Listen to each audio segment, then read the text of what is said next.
আজকে বাংলাদেশের মধ্যে 15 দিন ধরে তুমুল হইচই চলতেছে, এক মহা গজব আসতেছে। একটা সাপ বাংলাদেশে আগমন করেছে, যার নাম হলো রাসেল ভাইপার। টেলিভিশন খুললেই, নিউজ খুললেই দেখতে পাচ্ছেন যে রাসেল ভাইপার এমন একটা সাপ, এই সাপ যদি কাউকে দংশন করে, কাউকে কামড়াইয়া ফেলে, একেবারে সরাসরি আল্লাহ যদি না বাঁচায়, একেবারে সেই মৃত্যুর দিকে ঢলিয়ে পড়ে, বাঁচানো অসম্ভব। তার কারণ হলো বাংলাদেশে যত সাপ আছে যদি কামড় দেয়, দংশন করে, ওই বিষ ধ্বংস করার মতো এই বাংলাদেশের অ্যান্টি ভেনম আছে, ঔষধ আছে, ভ্যাকসিন আছে, কিন্তু রাসেল ভাইপার দংশন করলে এটা ভালো করার মতো কোনো ঔষধ বাংলাদেশে। প্রতিদিন হাজার হাজার মানুষকে দংশন করতেছে, সবল মারতেছে। বিশেষ করে বাংলাদেশের নদীর চর অঞ্চলগুলোতে, যমুনা নদী, পদ্মা নদী এলাকা, বসতি চর এলাকায়, ঢাকার পার্শ্ববর্তী মানিকগঞ্জে ছড়িয়ে পড়েছে এই রাসেল ভাইপার সাপ। এই সাপের ভয়ঙ্কর, এতটা বিষাক্ত, এতটা মারাত্মক, বাংলাদেশের যত সাপ আছে কোন সাপই মানুষকে ইচ্ছে করে কামড় দেয় না। যদি আপনি সাপকে মারতে যান, সাপকে ধরতে যান, সাপের সামনে পড়ে যান, ওরা বাঁচার জন্য কামড় দেয়, ইচ্ছা করে কামড় দেয় না। এগুলো হলো অন্য সাপের বৈশিষ্ট্য। কিন্তু রাসেল ভাইপার এমন একটা সাপ, একে মারতে যাওয়ার দরকার নাই, আক্রমণ করার দরকার নাই। ও বিষাক দূরে থেকে যদি মানুষের গন্ধ পায়, ও নিজের থেকে মানুষকে কামড়ানোর জন্য ছুটে চলে যায়। এতটা ভয়ঙ্কর, এতটা মারাত্মক, এবং তার শরীরের মধ্যে 5 থেকে 6 প্রকারের বিষ একসঙ্গে কাজ করে। এক এক সময় এক এক আকৃতি ধারণ করে, এক এক সময় এক এক বিষ ধারণ করে। চিৎকার করে বলেন, এগুলো কার গজব?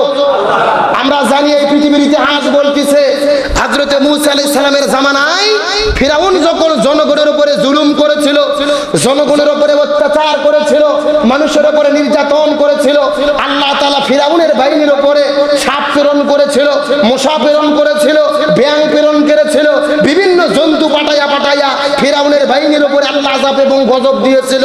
তার মানে বোঝা গেল, যেই জমিনের উপরে নিরপরাধ মানুষের উপরে জুলুম বেড়ে যায়, অত্যাচার নির্যাতন বেড়ে যায়, ওই এলাকায় আল্লাহ তাআলা বিভিন্ন জন্তুর মাধ্যমে আযাব এবং গজব নাজিল করে।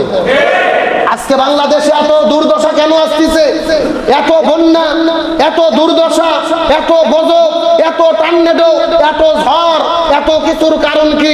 কারণ হলো দুইটা, জাহারুল ফাসাদু ফিল বাররি ওয়াল বাহরি বিমা কাসাবাত আইদিন নাস।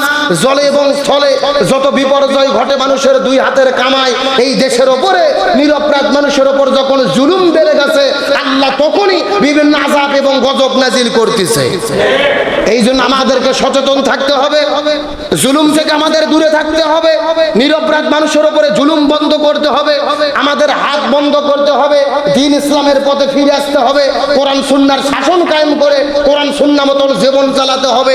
তাহলে আমাদের হেফাজত করবে কে? আল্লাহ বলেন, ফামান তাবিয়া হুদায়া ফালা খাউফুন আলাইহিম ওয়ালা হুম ইয়াহজানুন। আল্লাহর বিধান যারা মেনে চলে, এদের কোনো ভয় নাই, কোনো টেনশন নাই, সমস্ত বিপদ থেকে আমার আল্লাহই তাদেরকে হেফাজত করবে। তাহলে বলতেছিলাম, আল্লাহ রাব্বুল আলামিন নমরুদের বাহিনী ধ্বংস করার জন্য কি ছেড়ে দিলেন? কয় লাখ? 60 লাখ। জোরে বলেন, কয় লাখ? আর নমরুদের সৈন্য কত? তাহলে 7 লাখ সৈনিকের সঙ্গে 60 লাখ মশার যুদ্ধ শুরু হয়ে গেল। আল্লাহু আকবার বলেন। হযরত ইব্রাহিম আলাইহিস সালাম নমরুদকে ডাক দিয়ে বলে, নমরুদ, তুমি তোমার 60 লক্ষের সজ্জিত বাহিনীকে প্রস্তুত করে নাও, যুদ্ধ শুরু হয়ে যাবে, তুমি তোমার ক্ষমতা প্রকাশ করা শুরু করো।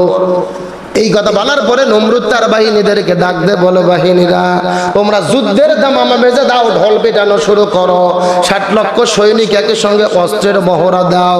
এই কথা বলার পরে ঢোল পিটাইয়া যখন যুদ্ধ শুরু করবে, 60 লক্ষ সৈনিকেরা চতুর্দিক থেকে চিৎকার করে যখন চেঁচামেচি করা শুরু করলো, আমার আল্লাহ তাআলা ফেরেশতাদেরকে ডাক দে, বলে, ফেরেশতারা, এই নমরুদকে সাইজ করার জন্য কৈফাকের সুড়ঙ্গ থেকে 60 লক্ষ মশা ছেড়ে দাও।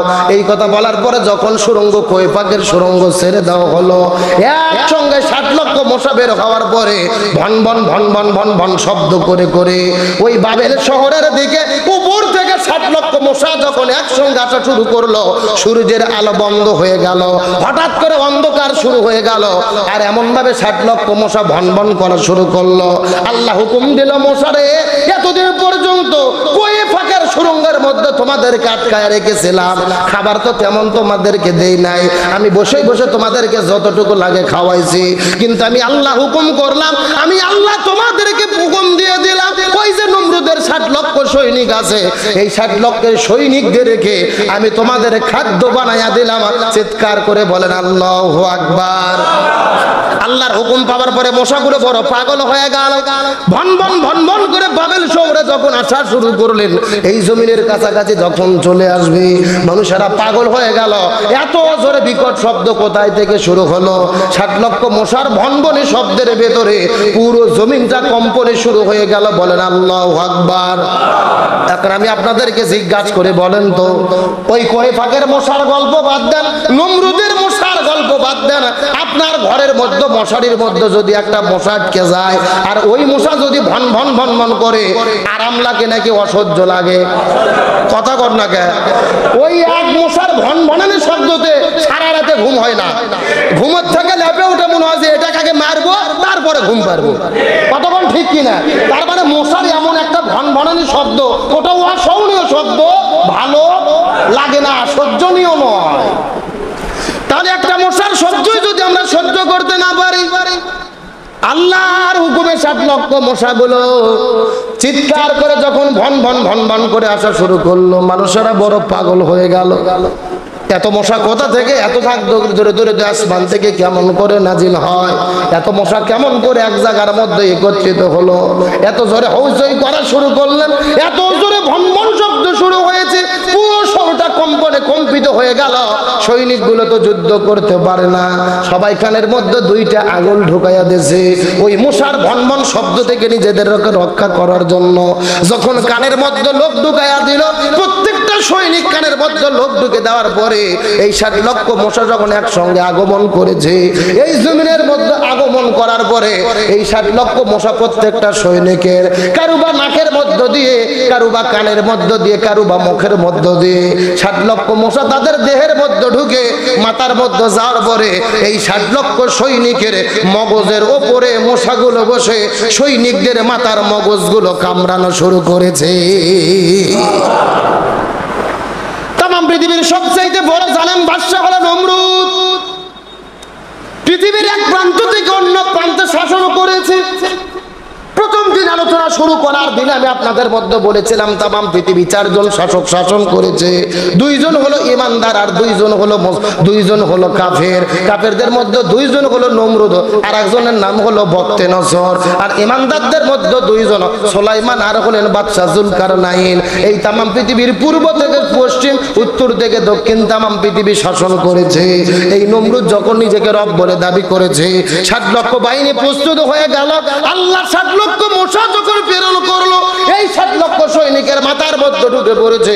মাথার মগজের মধ্যে যখন মশাগুলো কামড়ানো শুরু করলো, কোথায় অস্ত্র চলে যাবে, কোথায় বোমা যাবে, কোথায় যুদ্ধ করবে, কোথায় ক্ষমতা, কোথায় পাওয়ার, এই 60 লক্ষ সৈনিকগুলো ওই মাথার মগজের মধ্যে মশা ঢুকে যখন কামড়ানো শুরু করলো, এরা পাগলের মতো ছোটাছুটি শুরু করেছে। চিৎকার করে বলা যাবে আল্লাহু আকবার। এই মশার কামড়ুনি তারা সহ্য করতে পারে না।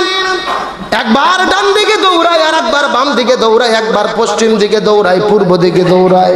এই মশাগুলো বারবার মগজের মধ্যে কামড়ানো শুরু করলো।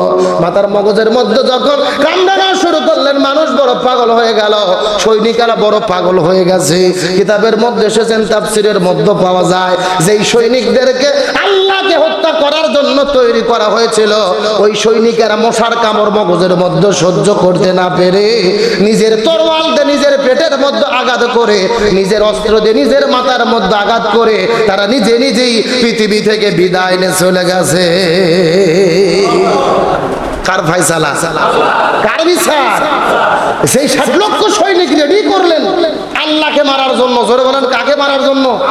আল্লাহকে মারবে তো দূরের কথা, আল্লাহর সঙ্গে যুদ্ধ করবে তো দূরের কথা, সামান্য একটা মশার কাছে তারা টিকতে পারলো না। মশা যখন মগজে কামড়ানো শুরু করেছে, নিজের তরোয়াল দিয়ে নিজের গায়ে আঘাত করে তারা জমিন থেকে বিদায় নিয়েছে। বলেন আল্লাহু আকবার।